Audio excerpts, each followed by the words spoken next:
We live. We live. Oh shoot. Hello. I didn't realize how far over that was. Let me fix that. There we go. Is that better? That's better. Ooh, that looks That's much a little better. off balance. Yeah, it's a little off balance. That's I think good. sideways. I think the words are sideways. Who makes this thing? Who sets this up? I don't even know. Who does this? Who? Who? Who?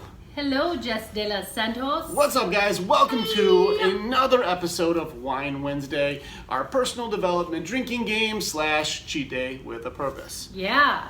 So, I am here with the lovely Andrea, who's the author of the Remember to Breathe blog post. She is an incredible writer, and she is the VP of everything in Just a Mile a Day, and has all of your backs. I'm sure some of you have Always. all felt the impact of how amazing she is to all of you.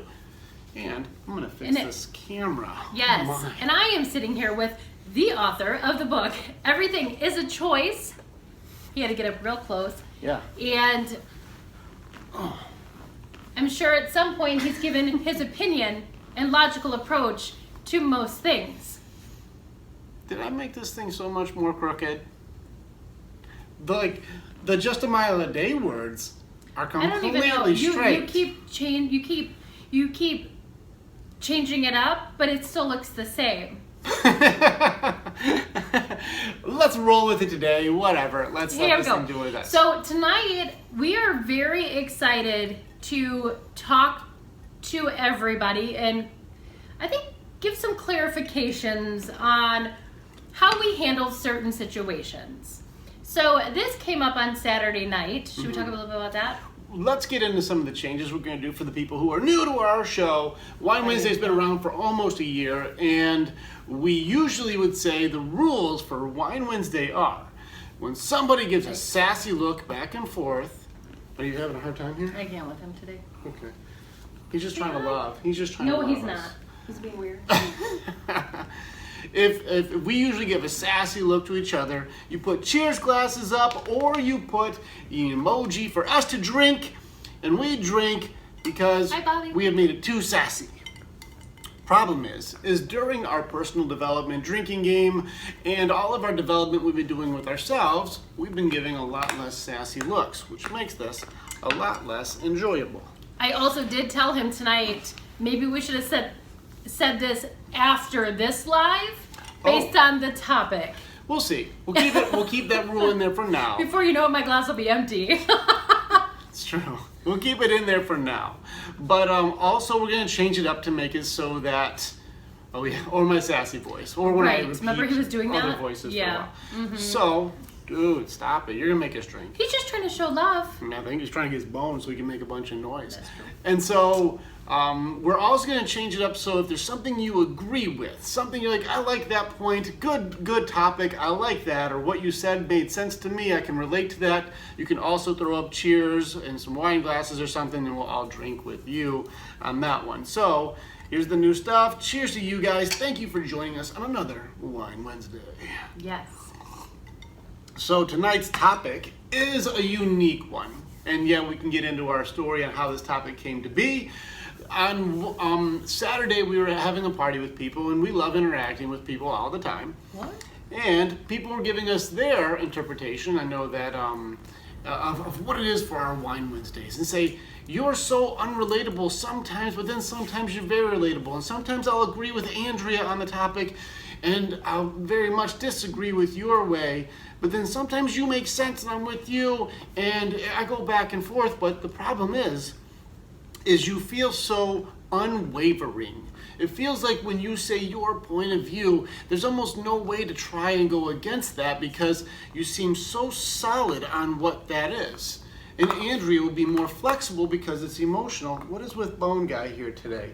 He chews on no bones all week, and now it's like time to He's film. like, I'm also live. He's and live. I have something to say. He live. Okay.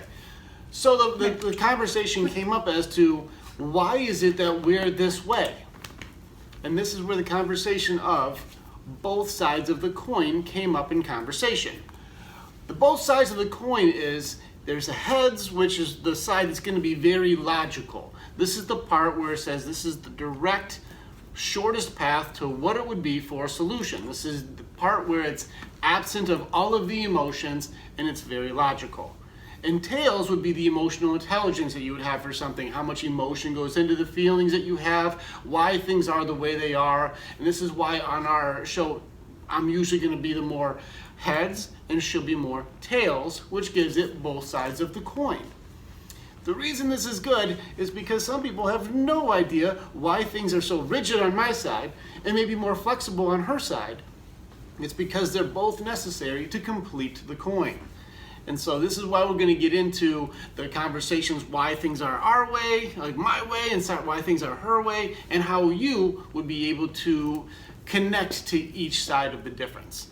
And so the point is, on the coin is one side does one thing, one side does the other, but it's still one coin. And this is where people may sometimes get us confused, that we think that the coin is not still the same thing. It's all one thing. There's just two sides to it. Absolutely.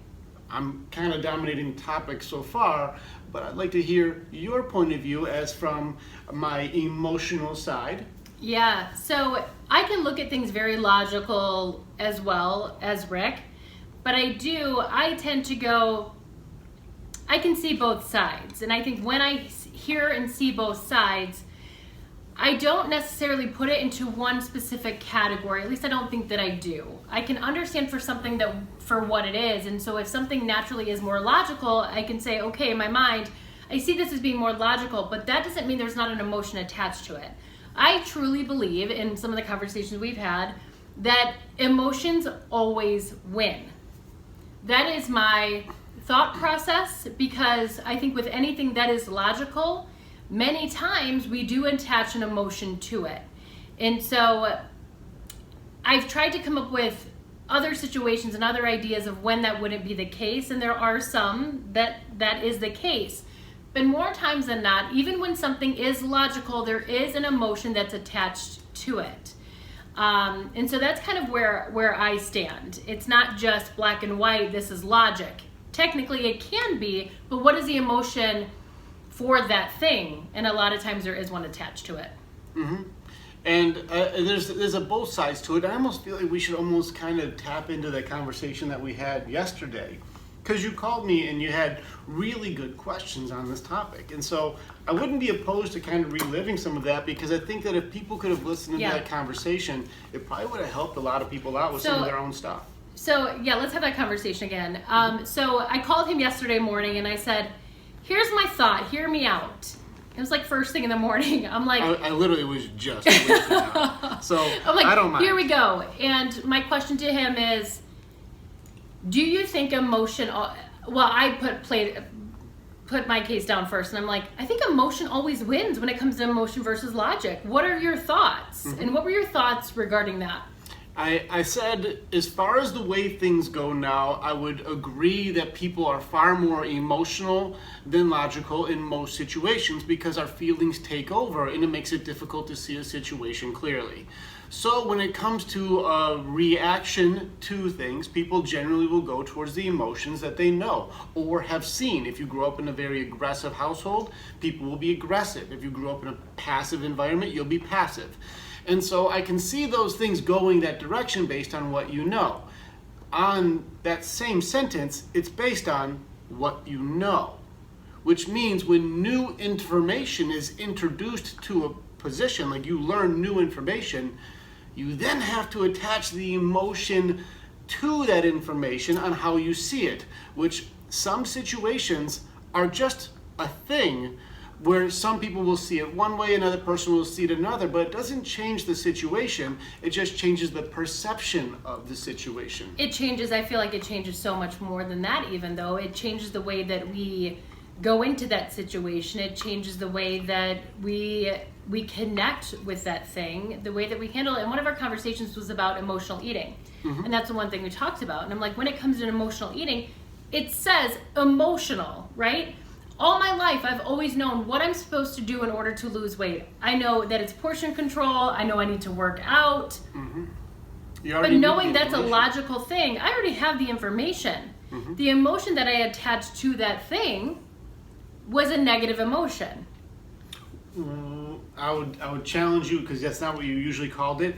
You usually call emotional eating comfort. Well, you would call emotional eating the outcome was safety. negative. I guess I should say that. The outcome Right. was negative. Well, the So- outcome is logical, but the emotions of what did you use to call No, the emotional outcome eating? was me gaining weight. So Which- my...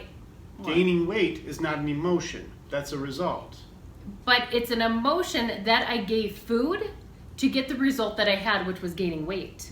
Right. What did you use to call emotional eating though? Because it wasn't gaining No, weight. it was comfort. Right. Right. And for me, the result was a negative emotion that I had to it. The So during result- that time, the listen, result I know, I got is, it. So no, listen, you're trying to jump the parts and Like, gonna no, make us have to drink. I'm just trying to wrap it up and let people know. We can unwrap this present. Oh. It doesn't have to just be like I have toy, Oh. now I have toy. You did really good on this. Thank Just you. slow down and just let the peace be the peace. What was that first part of this video where they said sometimes it's hard to see where you can waver, where you cannot? Right. You are using a lot of the things that I said as your thing. Like what? You're saying the results are my emotions when the result is still indifferent. Gaining weight is not an emotion. But- Gaining weight is a result but you of don't- what you used to call Right. an emotion that you had. Right, but you for- don't gain weight because of having the logic in what you're supposed to do to not gain weight. Mm-hmm. I'm saying the reason I gain weight is because the emotion that I attached to it and the emotion that I gave to food. Correct. Now I'm with you on that. You were trying to now fast forward to the end of the topic. Stay with that because that's good. This is the part where people struggle, and that's the part people need. So you're doing good. Stay here for a second before you finish it all. Okay. Stay here. So when you used to have emotional eating, you used to call it safety, comfort, to Right. feel good. Yeah. And so when people are in those emotions, and that's the part where they're stuck in on, Right. what is the processing that you're having there, and then how did you overcome like that part to it emotionally? Well, I had to then give that thing or food a different meaning. I had to give it a different emotion. So what made you So- do that? So the thing that made me do that is recognizing the emotion of how I feel when I was overeating or how I felt when I looked a certain way, right? And so knowing that I wanted to feel better, I needed to attach an emotion to it. And I knew when I did things I knew that I should be doing, like portion control and eating better, I started giving it a new meaning and a new emotion. And so then I started to feeling happier. I didn't look for food for comfort. I looked for food for nutrition. And I gave it a different meaning. Okay.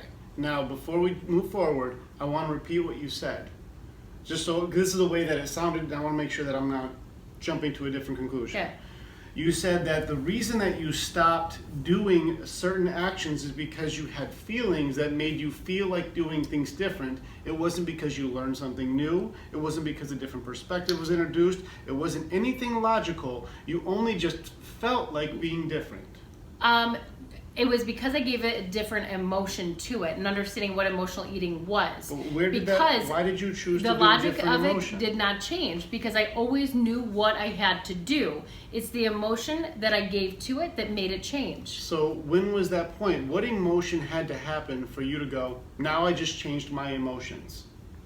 I think hitting that rock bottom moment of I need to make a change. So what was that? What did that look like? Because this is the part No, what where did I it think, feel like? Okay.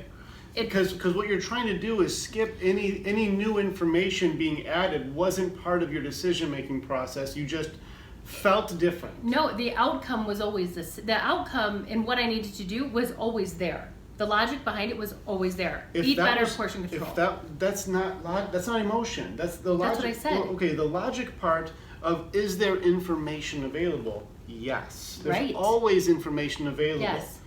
Now, to say that my emotions changed magically without new information, which you still have to give testament to your rock bottom moment. It's probably one of the most important parts that people have in their life is when they hit a rock bottom Yeah, moment. and I think because what- it's the thing that influences the most change. But to say I had no new information to receive a rock bottom moment. No, is I got sick of dealing. disingenuous.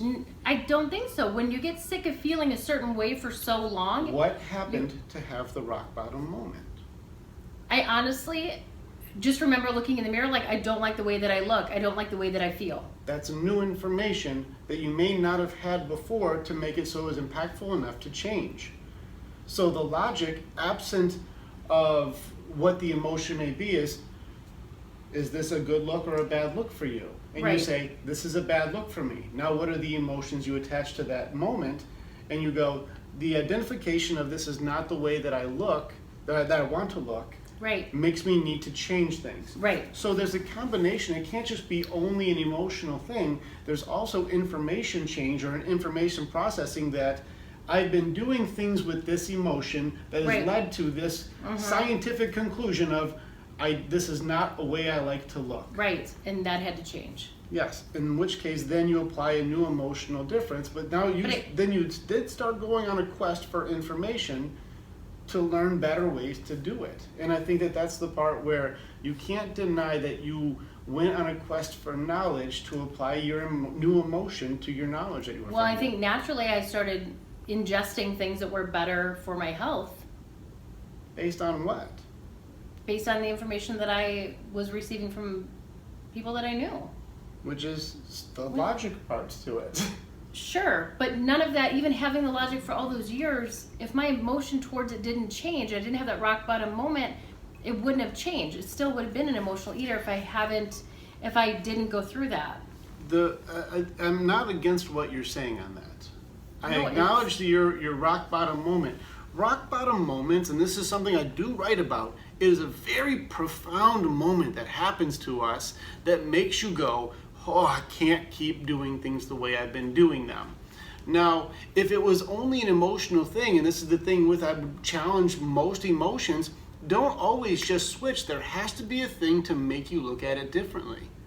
And if we don't have anything that triggers us to look at it different and just go, you know what, my emotions are different. I have almost never seen that just be the case, except for going from maybe angry to crying. Maybe that would be it. But I've very rarely seen somebody go from like, you know what, I just feel like doing this thing, wait, change my mind, feel different with no information given. That's true. No, there has to be something that makes you go, new information has come in to make me look at something that's been doing this for a while completely different. And then you apply an emotion to new information. Like when it comes to weight gain, this is not a thing that happened in 1 week. This is a thing that gradually happens over years, and nothing triggers a different emotion until you get to a result, which is not biased. The result is a result. And then you go, what do I feel about the result of the actions that I've been choosing to do? And whether it's emotional or non-emotional, those actions are still the same actions no matter what emotion you tag to it. And so eating an entire entire tub of ice cream because you had a sad night, well, eating a tub of ice cream is not an emotion. That is an action. But the way you feel about eating that tub of ice cream is the emotion that you attach to this action. So some people would call it comfort. And when you call something that you know gives you a result that makes you less happy later a positive name, now it turns into a logical way to hurt your own emotions or even try and protect yourself by doing something that you know is harmful. Yeah, naturally you find comfort in the thing and then ends up being it's furthest from comfort. So then Right? the only Like- challenge is that I would say on what you're saying is the new information has made you relabel things that used to be comfort as Yes, dangerous. I had to learn to attach a different emotion to it. Yes. Yeah. And that's the I feel like I part said that where I say the two sides of the coin has to be there's something that But- you attach the emotion to, because the emotion can't be attached Even though it's to new nothing. information, but it's still, but I feel like I said that it is, you still have to attach an emotion to that thing in order to change it. With your story, you didn't add in. I felt like it was a in my thing. mind. Yeah, it may have been in your mind. Did not come out. It might have been in your mind. Yeah. But. But I felt like it was in my, I felt like it came out, but clearly it didn't. Sorry about going round and round in a circle, guys. I wanted to be able to help because what you did go through is a very useful thing for people. It is helpful because overcoming emotional eating, I do believe, and this is what we found even with people in our group who have overcome emotional eating, is that it's not just how do you just change your emotions, because if it was that simple, then people would quit smoking, No, they'd quit drinking, they'd quit doing No, negative things it's- themselves. They would quit emotionally because I But- can just change my emotion. No, but that's not what I was saying. You have to give it a different. You have to attach a different emotion to that specific thing. So rather than me looking at food as comfort, I have to look at food with a different emotion and saying, I need this for survival. I need this for nutrition, and that's what I said at the beginning. And that's the difference. Like changing, it's no different than someone that, and we had this conversation yesterday, when someone has smoked their whole lives and they attach a certain emotion to it, even something bad happens, logically they know what they're supposed to do, but then if it was that easy, then why wouldn't they do it? That's a very good question. That's a very good question. My answer, there's two parts to this. That's a very good question. If it was just a logical thing, why would they not do anything Right. about it? First part is when was the last time you took an emotional intelligence class in school, growing up, whether it be in grade school, whether it be in high school, middle school?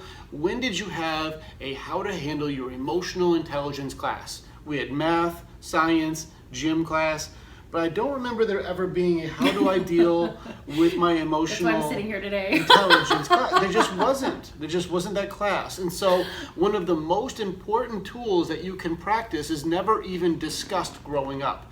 I don't remember my parents ever having a discussion on how to logically and emotionally learn how to handle anxiety or fear or confidence or intimidation or failure. Those conversations never happened. You have to almost figure it out based on the associations you have.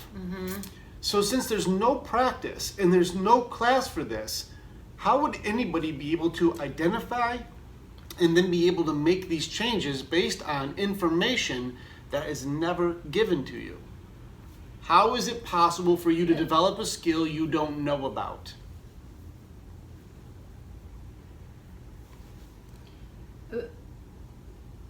I know that's what everybody No, should be saying. Yeah, no, I understand that, but then I guess my other side of that too is, why do we think that handling everything logically would be the way? I don't, but I can't say that you should. More times than not, though. You shouldn't deny the logic to it. Now the Right, difference I is agree with that. the logic to the way that I say things is unwavering, because the math problem is still the math problem. Now if I said 10 plus 10 is 20, and you don't like 20, that has nothing to do with 20. It's still 20. And for some people who have had 0, 20 is amazing. But if you've always grown up having a million, 20 is horrible. 20 is still 20. 20 is not an emotion, but the way that you feel about something is the awareness that comes in from it. And that's the part where people don't practice that. That's just, I feel this way based on what I know. Right. But never try to assess Why why do I Yeah. feel like this on what I know. Yeah. And new information changes everything. And that's the most important part about it, is your emotions are a controllable if you practice, but nobody ever talks about practicing your emotions. Ever. Our go-to is our go-to.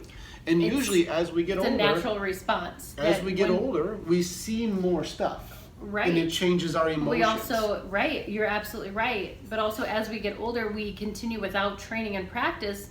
We hold on to the things that that's just what we've known. So it becomes harder to also change ways and to also practice those. Not necessarily practice is harder, but being able to see it objectively within yourself Yes. is much harder. The more you solidify your thing, this is why you see like our older people and people who are much older resist change so hard. Yeah. And you're right, whether it be new technology or new styles or new communication or whatever it is, you'll see people resist because we do get set in our ways based on what we know and start rejecting new information because I don't even want to process it. Right. And you're right. You're absolutely right. That is what we do. That's correct. Is it better? And this is where the the intellect versus emotion part has to clash. Is I don't want change. That makes me uncomfortable. But it is way more convenient. if I did learn this. And so this is where that clash comes in Right. inside of us. So if you said, is a smartphone have more benefit than a flip phone? Well, you can do so much more with one than the other. And a person would say, I've always just had this. I don't want to learn new things, regardless of how much better it is. Or, I've been in this relationship for so long, I don't want to change it because I'm used to this, Right. even if being out of this is better. Change is scary, even though the logic behind it would say everything here is toxic. Right. Don't be in this situation. And that's the part where I say there are both sides of this coin, but you have to be able to say, I fully acknowledge the rigidity of the head's part of it, that the logic is the number is 20. The part that I can control is the emotions that I attach to 20, whether it's a benefit or a negative, is my perspective. And that's still based on how high is your awareness to be able to see both. And that's the tricky part about it. It is tricky. It is. And it's only tricky because nobody ever talks about how do I practice the skills for it. That's the reason we even have a mindset training, is because nobody's trying to practice any emotional awareness and emotional connection to our logic, to our feelings. We just get so stuck in our feelings, and most people just go, your feelings are valid. Well, and especially when that's the way that you're used to doing things, that's what becomes comfortable, and Correct. that's just what you do, right? Yes. Nice job. Cheers to that. Cheers to that one. You nailed that. Correct. That's what people You do. led me there. Because that's what people do. That's why it's easier. It's easy because Yeah. nobody challenges that. Nobody challenges, is there a better way? And if people ever get challenged, is there a better way? We don't like it. They'll either get confrontational or just delete and walk away.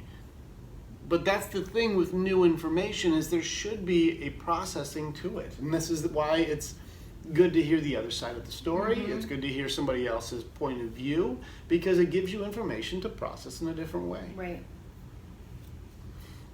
But you're right. And I will say, even I think it was Misty who was even saying, Yeah.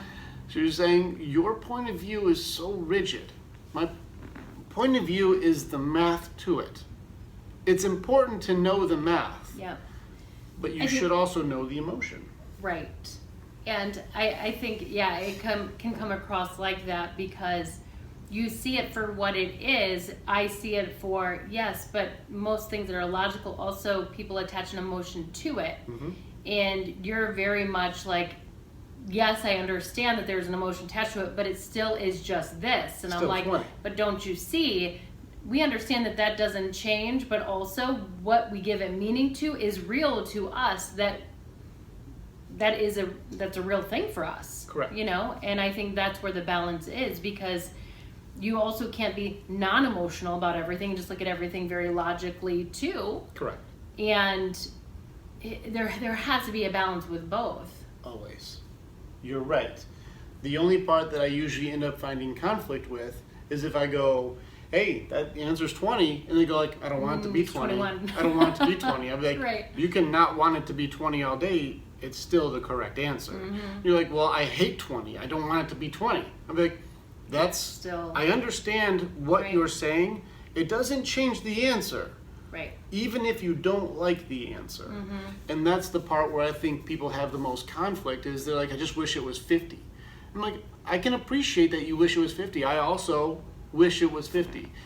The answer's still 20 though. So how do you want to address that? I am pissed. Why are you giving a number pissed as your response? Why is that the reaction that you've got to it when it's just 20? And where one person goes, yes, 20, that's the best I've ever had.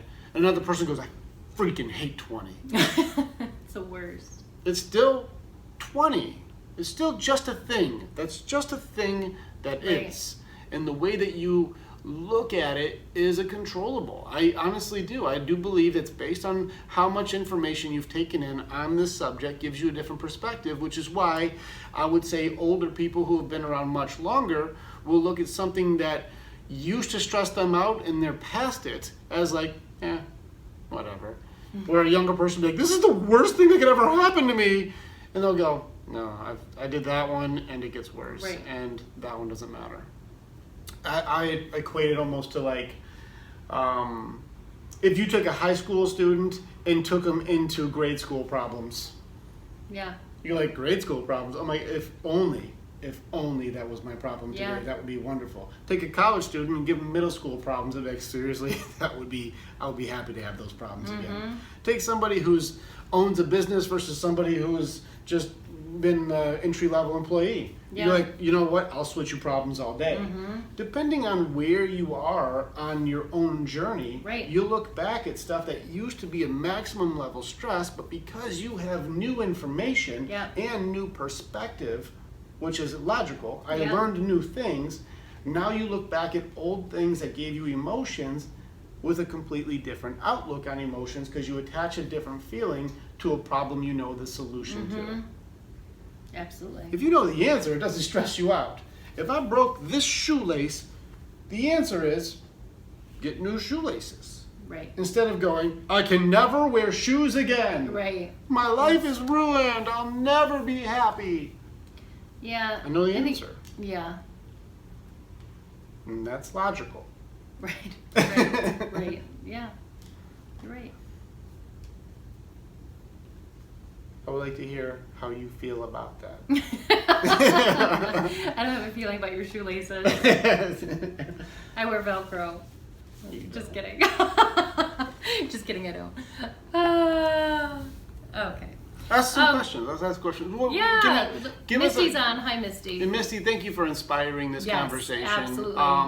I know that this topic may not resonate with some, which is kind of the point. There's a reason why the formulas that we come up with on my side are designed to be able to help you sort out the Yeah. emotions that you give the situation. Right. And usually, and because I am more emotional,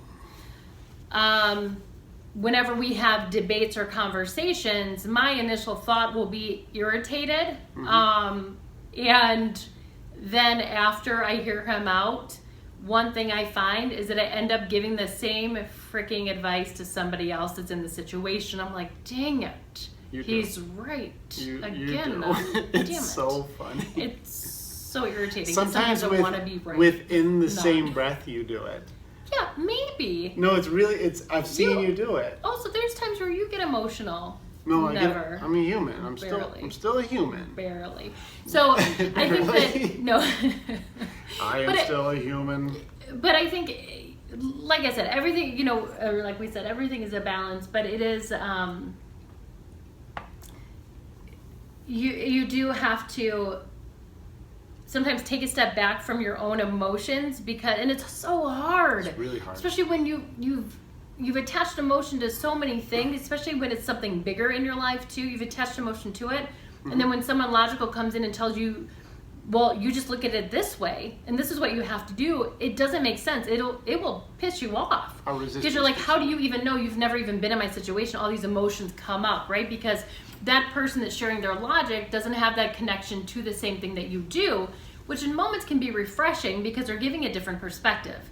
They're looking at it from non-emotional, there's no emotional attachment to it, which gives good perspective, but also can be irritating if you are someone that's emotional because you're like, well, don't you see it? I've attached this an emotion to it. You don't understand. It's a defense mechanism. Right. Yeah. When the person that's logical is like, well, I do understand. I just didn't give it meaning. Do you see it for what it is?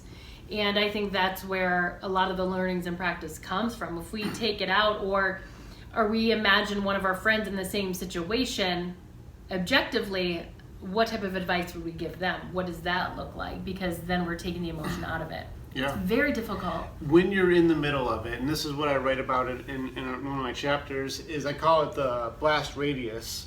And the closer you are to the middle of the explosion, the harder it is to be oriented on what you should and shouldn't be doing because it's blinding, it's loud, it's deafening. You can't see or hear which way to go because you're in the middle of it. Right. But an outside perspective is like, I can see what you're doing. That's dangerous. I'm not even Right. involved. I don't have an emotional attachment to your moment. that's just 20. And they're like, Right. no, it can't be. I don't hate it. I just don't want to do Yeah. it. And you're like, no, stop. It's just that. Don't do that. It's just that thing. And you almost want to be like, I hate you for even trying to tell me it's just a thing. It's so important to me. Until you get to that processing point where you go, oh shit, it is just a thing. Okay, I see what you say. I see what you mean. Right. And then it's almost like you have to backtrack those emotions because you were in the middle of it. Right.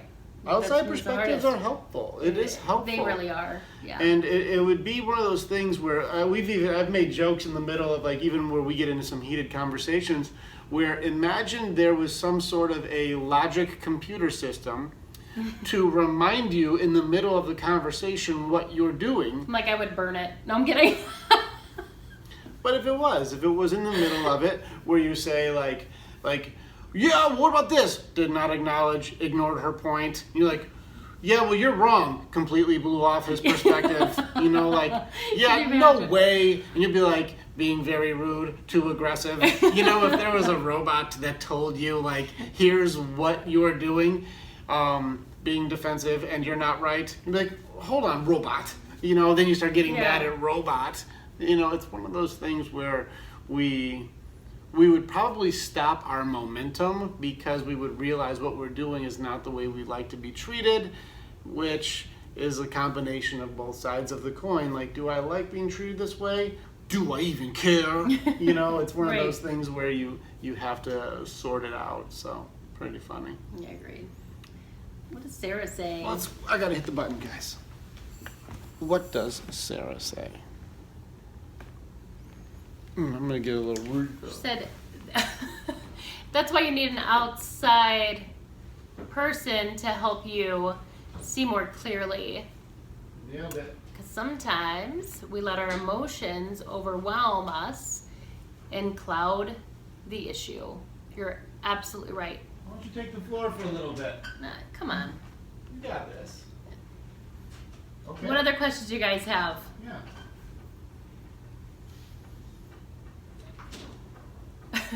We're out of goodies here. Yeah, I'm good. You hear her, drink mine. I will. And I got some coffee because I'm insane. But you are right, Sarah. Absolutely. And I do like your perspective. I'm going to be square as far as the logic versus emotion. This topic has not caught people's attention very well because everybody left. We're also not in a challenge anymore. Also true. Also true. That's okay. People will rewatch it. We'll post it up too. But yeah, this is a tough one, and it doesn't give it justice to have a conversation about it because it just doesn't. When you think about your real life perspective that you go through and what you attach to it, whether it's logic or emotion, and then have to go through and work through these things, like. For instance, Sarah has had so many great things to say tonight. She went through mindset training. She's able to offer that perspective because the awareness is higher. The things that she's been through, she's more aware of those things. And what is happening? And when you're in those situations where you have to work through them based on logic and emotion, it does help you, especially with someone else's perspective, does help you see things very clearly. And so even if you guys have questions about a certain situation or give us something, a topic and watch us digest it that way. If I say my logical point of view and an emotional point of view from the outside, Right. sometimes you go, damn, I didn't think about it that way. And it gives you something new to process. And if that's just not the situation, that's okay too. that's okay too. It's just 20. It's just 20. It's a beautiful 20 though. It's a good 20. It's good. I hate 20. It's my favorite.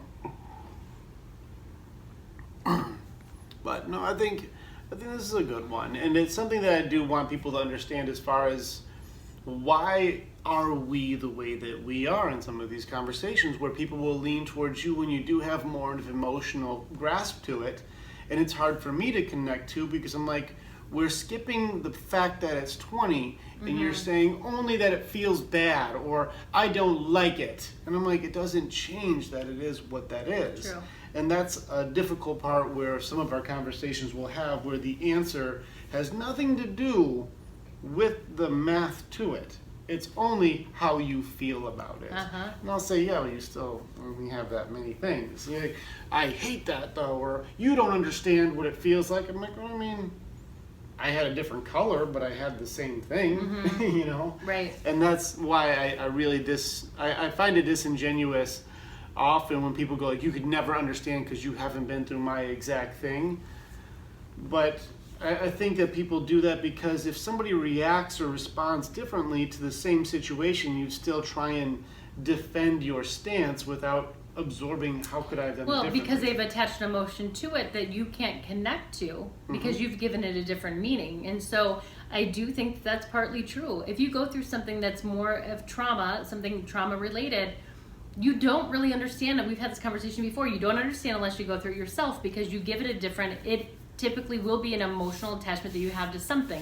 When you haven't went through that and you haven't attached something that's emotional to it, you won't be able to relate to that person as well by just saying, oh no, just see that for what it is. And that person's like, but you don't understand. This is what happened. This is what the feeling is.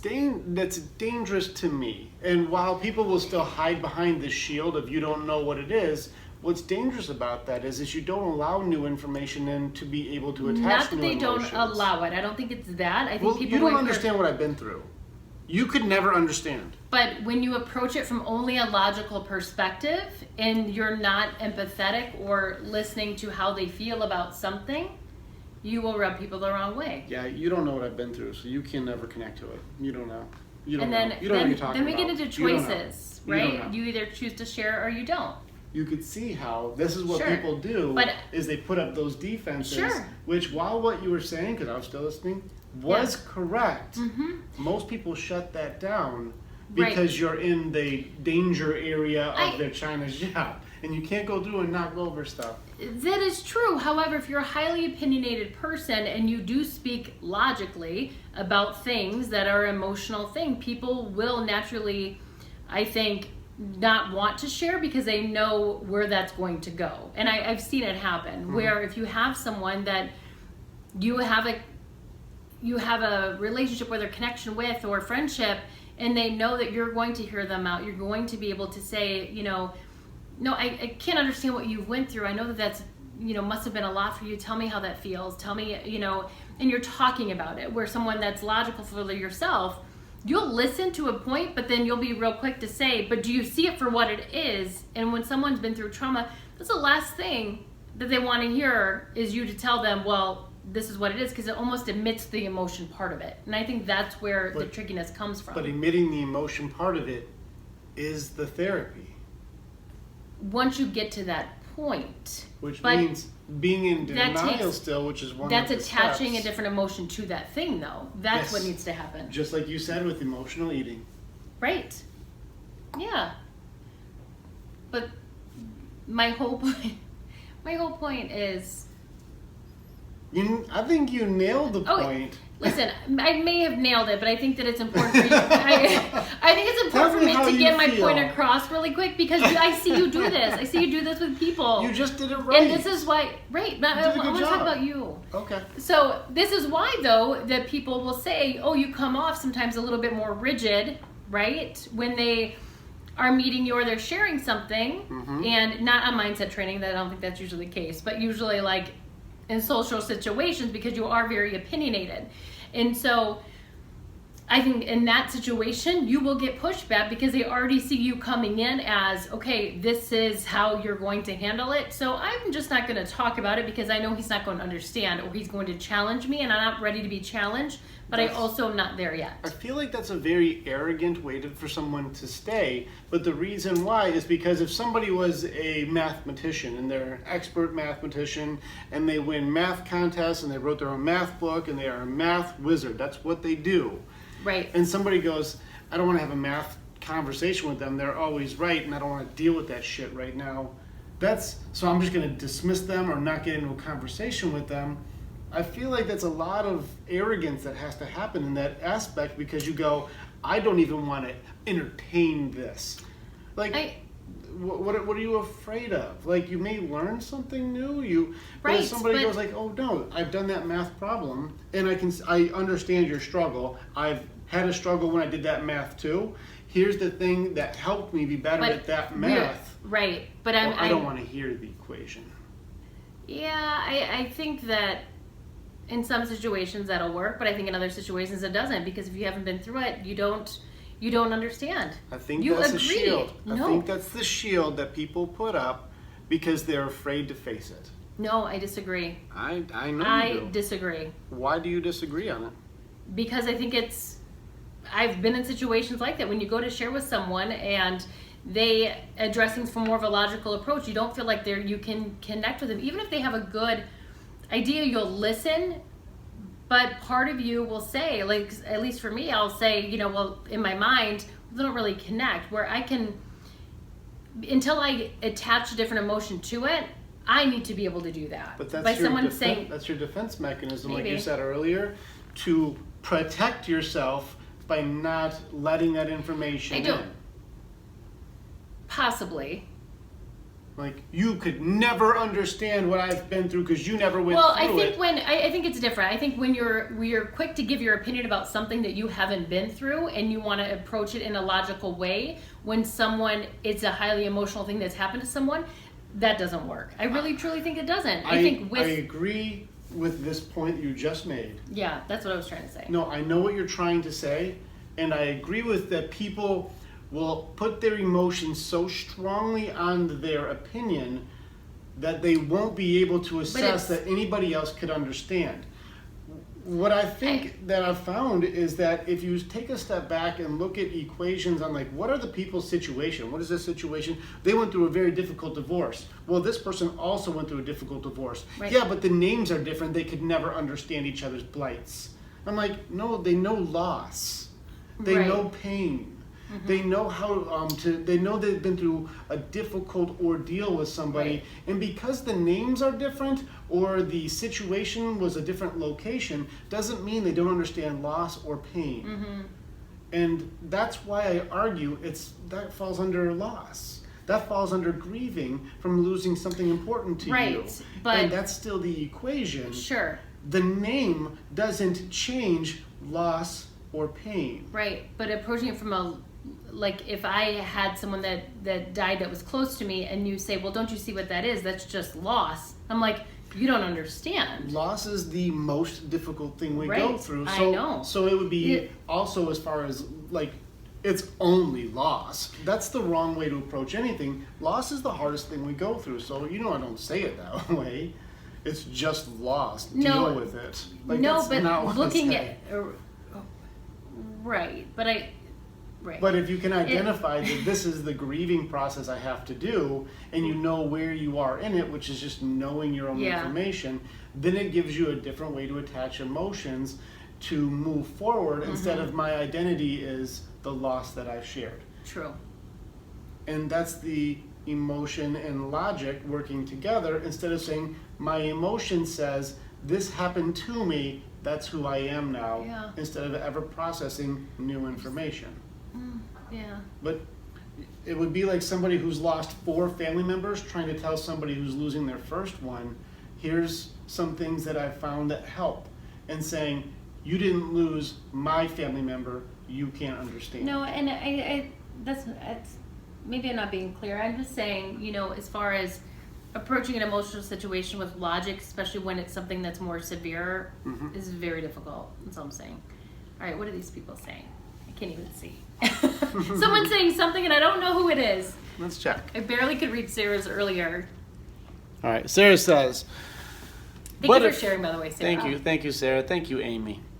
But if they're not there yet, why are they trying to address it? Either they want to deal with it or not.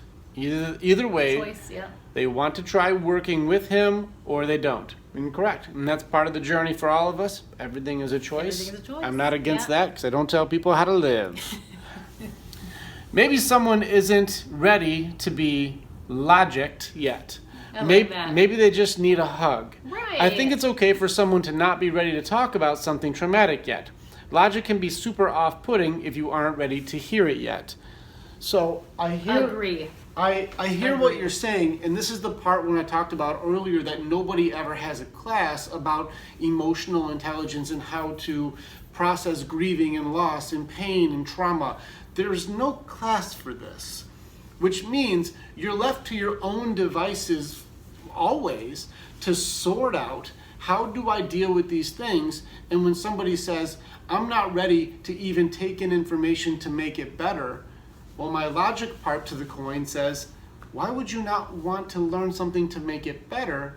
Because the outcome is it gets better. And when someone says, I'd rather it be worse until I'm ready to get better, that's the part where like my logic versus emotion starts to struggle, because why would you want to feel more pain and sit in a situation that makes you feel bad longer Here's something. instead of learn how to process more effectively and be stronger in that moment? So I'm going to give my opinion on this because I do have a very strong opinion that really came to me about a couple weeks ago. Okay. And because by what you just said, it triggered this emotion.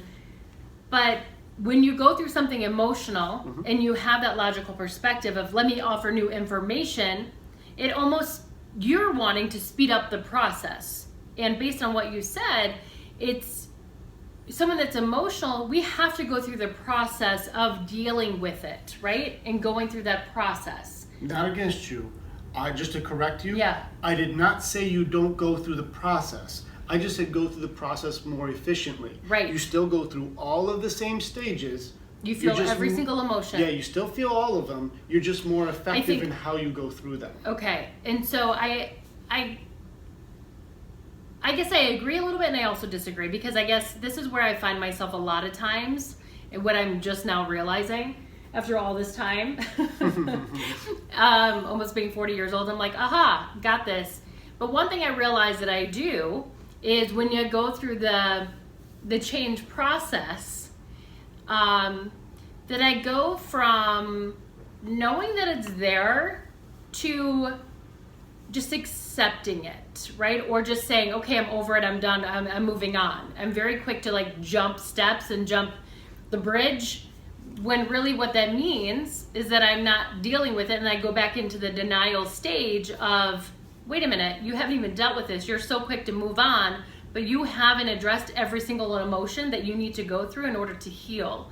And that's something that I'm learning about myself. I'm very quick to be like, I'm good, I'm fine. It's my defense mechanism, which really means I'm still struggling and I'm in denial this is even happening. And that's kind of where my light bulb moment happened for me a couple weeks ago, that I was like, wow, this has been how I handle things always. And so that's where you were saying, what? That's when you were saying that. Right now. You're doing really good. It really stuck with me, because here I am thinking I'm so strong. I got this. You know, I've handled this. I'm, you know, my divorce doesn't bother me, or, you know, loss of my dad doesn't bother me, because I was so quick to get over it or say that I got over it.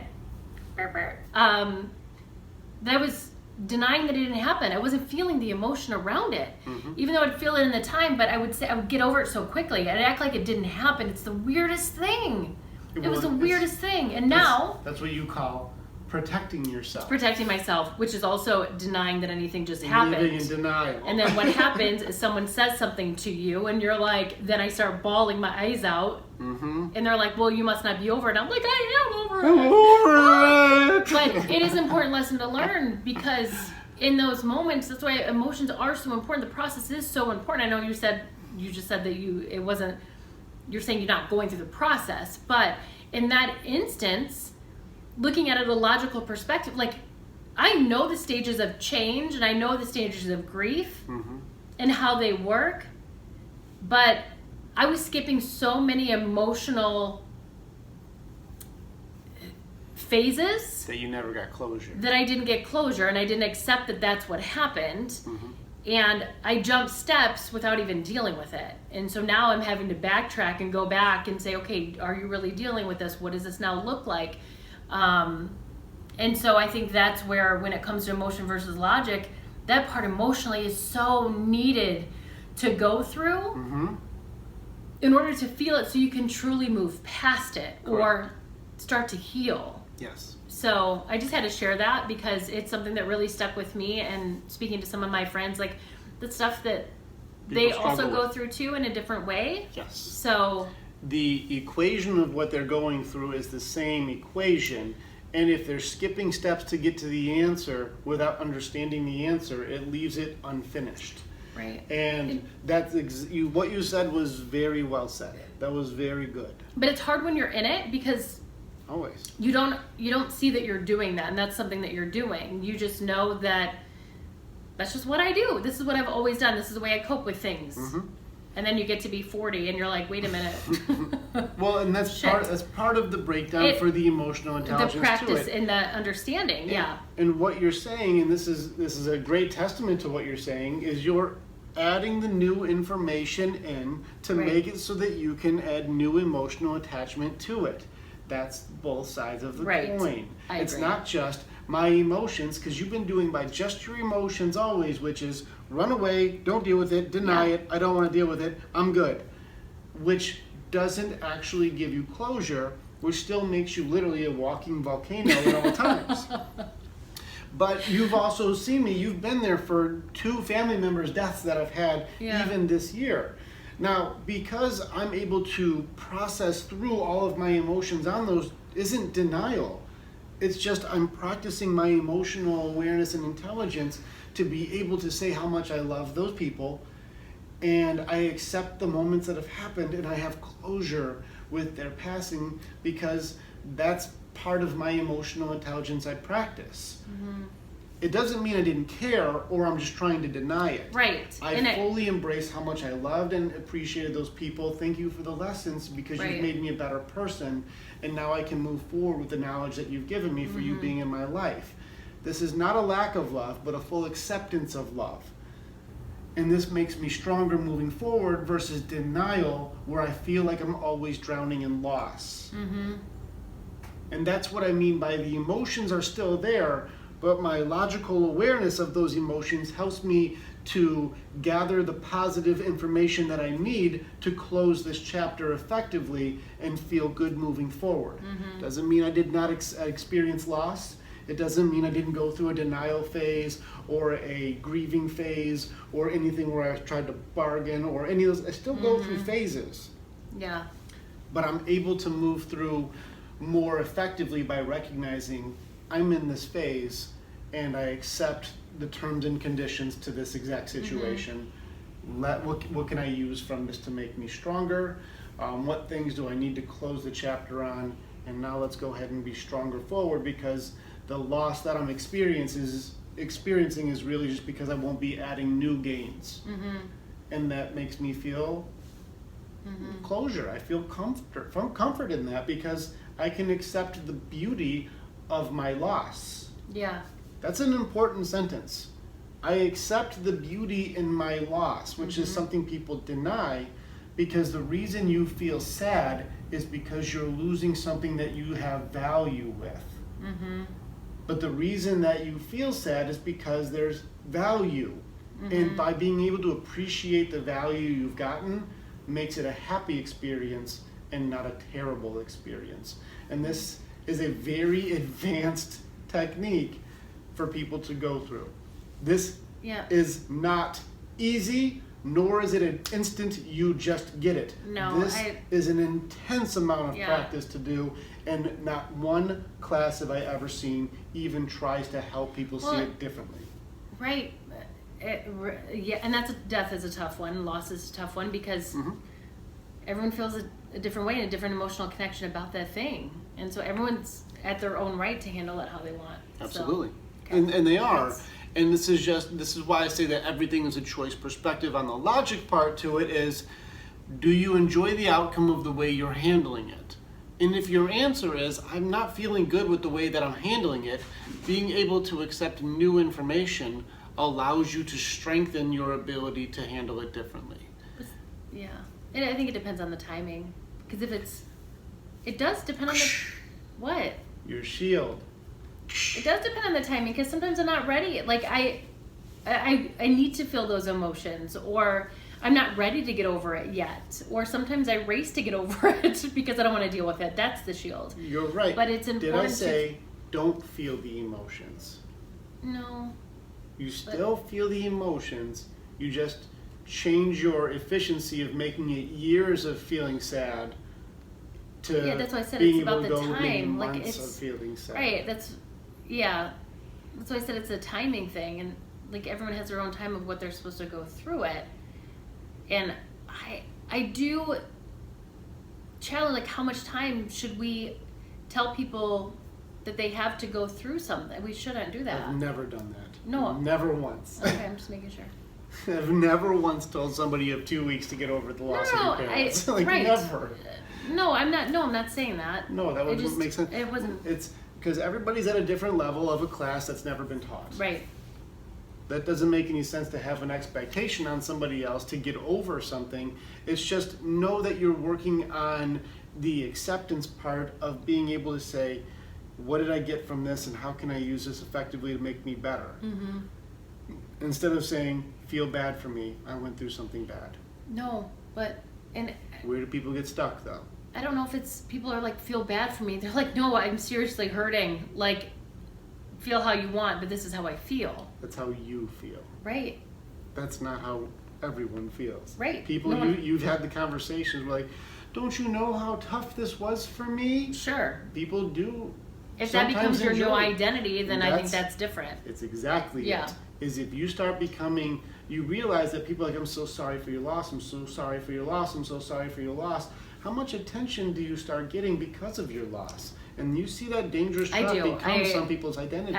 I do. I And went that's through a where it traumatic gets tricky. experience. I was in a bad dynamic. I was in a tough household. I was in a bad relationship. I was in a loss of a loved one, and that's who I am. Mm-hmm. That happens often. It does. It happens.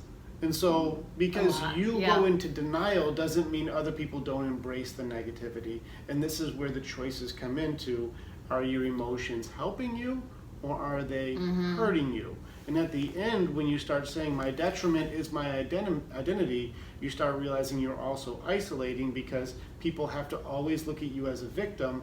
And when you Right. try and change that, it goes against who you believe you are. Absolutely. Yeah. Dangerous, dangerous, dangerous. I totally agree with that. I do. All right, let's see what they have to say. Mhm. I think there's some good ones. Just drink. Drink. You have to read. I can't read. You're so funny. Okay. I can't see. I got you. All right, what do we got here? All right. Sarah says, you absolutely need to feel your emotions and not skip over them. But you also have to be able to distinguish between feeling the emotion and wallowing in the emotion. Good one. That's true. Don't you think that period of time looks different for everyone, though? Yes, I do. Yep. I feel like the classic difference between men and women is not a stereotype. I mean, there are massive... That's not what she said. Oh, it's not the stereotype? That's a stereotype. I didn't stereotype men or women. I know people that do it the same way, regardless of male or female. So I didn't say only men do it this way and only women do it this way. That people are people. It's how we choose it, both ways. So I am not against men or women on any topic. I believe in equality fully. We are humans, not you're a woman, I'm a man, so I do it better. No, it's equality. And so we both have the same situation. How do we choose to handle it? And that's the practice. Okay. I still feel the pain from loss. I don't let it prevent me from fully living my life. Absolutely. Sometimes I have a good cry, but I don't let it overtake me. It took a while to get to that point. Before in my life, I was going down the tubes as my grief ran my life. Sarah, awesome. Awesome. And I think that what Sarah just said is my point, is let's just say we could take Sarah's life lesson that she got and then put that into 23-year-old Sarah or 30-year-old Sarah Right. or whatever point in her life where she goes, I learned this lesson that made me stronger sooner. If there was a class or something Right. like this, to I take agree. that life lesson and fast forward it years. That's why I say it's not that she isn't capable or wasn't capable. It's the information and perspective didn't come into play yet. And now that she has learned this and her perspective and emotions are different towards these situations, she's now stronger. Right. And that's the point of the training that I was mentioning. Yeah. Jess said drink. I did. Sarah. Also, letting go of how the grief and pain is taking over you. Also, training. does not mean that you are letting go of the person that you lost. Correct. Sometimes the grief makes us feel closer to them, but in reality, there are better ways to still feel that love for that person that you lost. I'm with that girl on that one. Sarah, you were right on the money. Crushing it. Other Sarah. Andrea, sound like you have fear or belief in shortening your healing time. It devalues the significance of what you feel as the process. Solid assessment. I'm with you already. All right. As if their pain wasn't strong enough, feeling it long enough to be real and true simply because that's what you've been experiencing. Well said, Sarah. Well said. Do you understand what she was saying on that one? Read it again. Okay. You sound like you have a fear or belief that in shortening your healing time, it devalues the significance of what they feel and process. As if their pain wasn't strong enough, feel long enough to be real and true because that's what you've been experiencing. So what she's saying is, if you don't feel bad for a long time, Yep. that means it didn't matter. So if you lost something, you have to feel bad for a long time, and that shows that it was important to you. But the significance of the value of what you felt is not a time period. I know just, I think from experience that I rush it to get over it to not feel it. That's very different. That's what I do. Denying the feelings is not the same as feeling them for longer.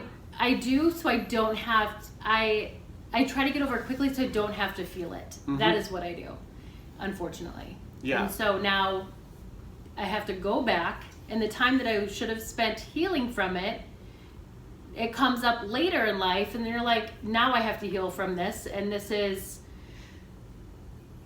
just as frightening. I'm like, I should have just dealt with this to begin with. The hard part about it is at this point... I know the hard part. I'm in it. What? Listen. The hard part about it is the answer is still 20. It's just you being able to be okay with it.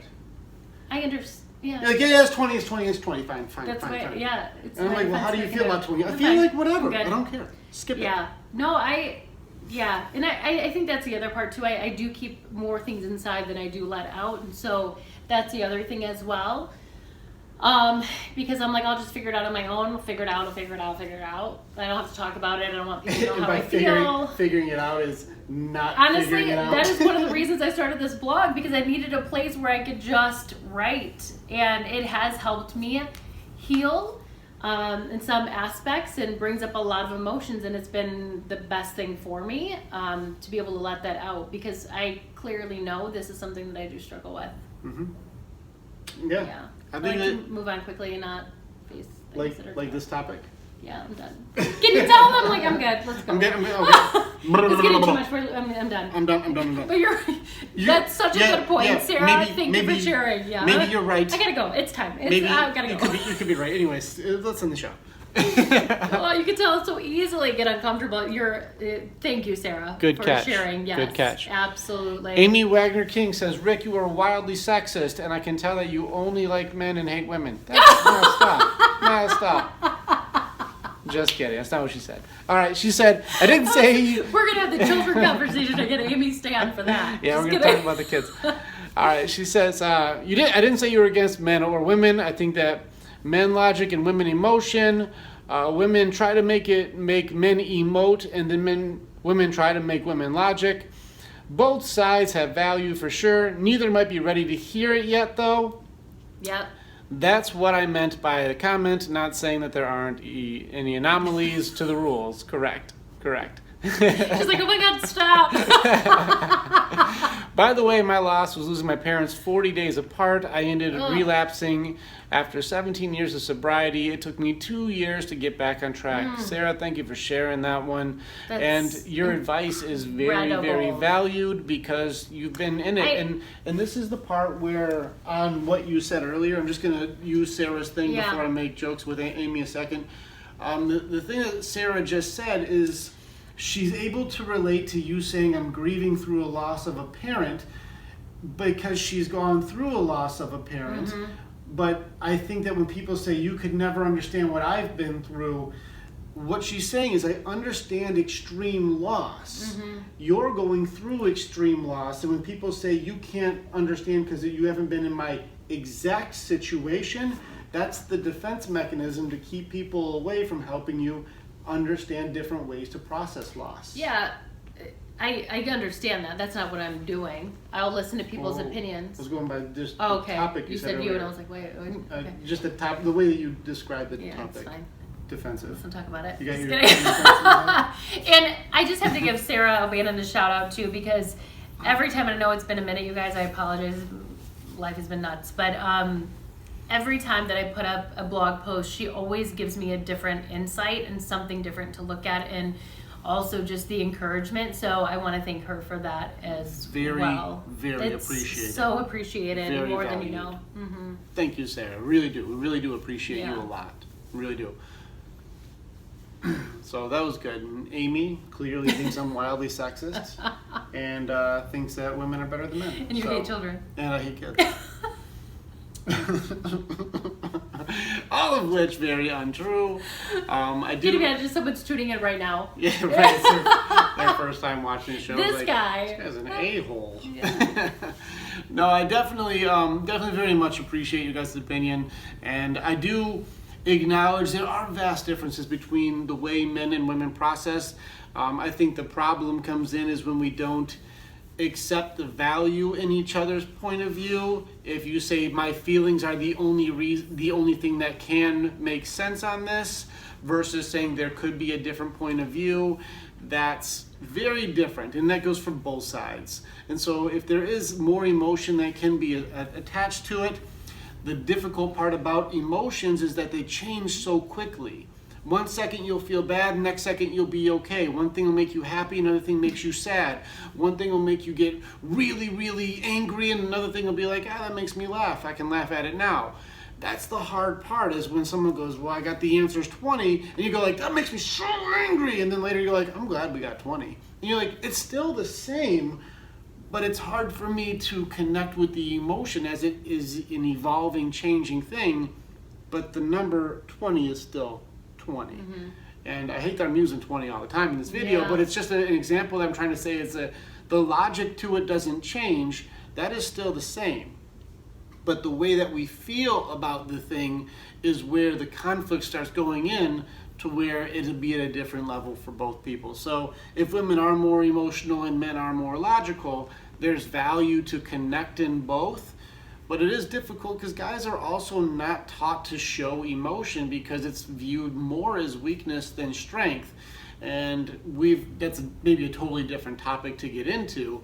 But if a guy starts showing extreme vulnerability, it's often not met with kindness or embraced. And if a guy shows too much vulnerability, he's often ridiculed, exiled, made fun of, or nobody wants to date the guy. And that's a very difficult societal position that we're in, because you can't show that much emotion without almost having to sacrifice something that would be respected. And that's the opposite of how our emotions should be. Right. But it's been shown in study after study, even if a little girl is crying versus a little boy, both men and women will want that little boy to just shut up. Stop crying, get over it. But a girl could cry for much longer with more patience. And it's just maybe something in our wiring or our societal setup. It's hard to say. There's still a lot of studies being done on this right now. There is definitely a very big societal change on this happening at the moment. So it's exciting to see what choices people are going to make, because it is being assessed as far as not just emotionally, but suicide rates are much higher for men. Guys are going through a lot more stress and trauma with no release or no outlet. And it's a very unique degree of changing that's happening on both sides. So that's a topic for a different day. Obviously not the topic of today, but I think that it's a good one to get into, but that gets a little more political and social on that one. So if people would love to have that kind of topic, we don't mind giving our opinions on this, both on a logical and an emotional point of view for it, but I think we'll have to save that one for a different video. Agreed. That's a tough one. So just goofing with you, Amy. I think the point is just goofing with you. But that was a tough one. You went through some deep stuff on that one too. Yeah, it was good. Did you learn anything on this video? No. Good job. No. I know Amy. You know she thinks I'm a sexist? Yeah. Just kidding. Just kidding. So we appreciate the people who are staying on the show with us. Thank you guys for being on there. Amy, Jess, Yes. Sarah. Thank you guys for being on the show. Absolutely. We do appreciate you guys very much. And so for any of you guys who have some questions or some topics or some things you want to bring up, we are still human. So feel free to reach out to us. We do love hearing from you and your opinions. Always. And yeah, I feel like we went into a lot of difficult topics on this one and Yeah, got to this is see a it from tough two one. points Yeah. of views. But hopefully it gives clarity as to why I'm so rigid in my math equations, and she can be very colorful in the emotions that she brings to the table. It's not that we're against each other. We are still the same coin. We're just different sides. And so hopefully that helps you out as far as which way to see prospectively that the processing on the show works, because this gives us opportunity to be able to learn from each Yeah. other and to be able to learn from you. Question though, are you heads or tails? Ooh, there's only a few people on. Your tails. I'm a heads, you're a tails. No, I said it first. I'm heads. Your tails. Oh, you changed it. No, So I said the it was logic heads would first. be logic would be tails instead of heads. Yep. That's how I feel right now. I'm gonna kick your tails. All right, so so thank you guys for joining us on another edition of Wine Wednesday. Yes, we thank are you. in November, which means I think we are coming up onto our 1 year of Wine Wednesdays coming up in the next Yeah, I week think or two. so. Yeah, We are. We are. We're coming up to 1 year, 52 episodes of Wine That's Wednesday. crazy. That would be like season 4. That's crazy. We have not missed a week And yet that I think we made it. No. Neither has Jess. Yeah, Jessica Dos Santos has been on every one. We're just going to put her as part of the show. And feel free, you guys, if you have topics that you want us to talk about or you want us to share or whatever it is, please feel free to send us a message and let us know. We We'll love talk about hearing- anything. Yeah, we, because both sides of the coin will have an opinion. And we love hearing yours too. So send us ideas of shows that you guys would like to see in the future, topics that you want to get into, and we would love to get into them with you because you guys are part of it. So thank you guys for joining another edition of Wine Wednesday. Do you have any closing thoughts? I don't. Thanks you guys for being on, all your support. Much appreciated always. Good stuff. And so if you haven't jumped in yet, jump into the Ben Pearson 100 on just a mile a day. Or can't And, wait for the holidays. and- Both free challenges Have for fun. everyone to join. Join up, invite your friends, let's have some fun. Well, what do they got to do if they want to get started? Get off the jam couch. And do the jam thing. Bye guys. Bye, guys.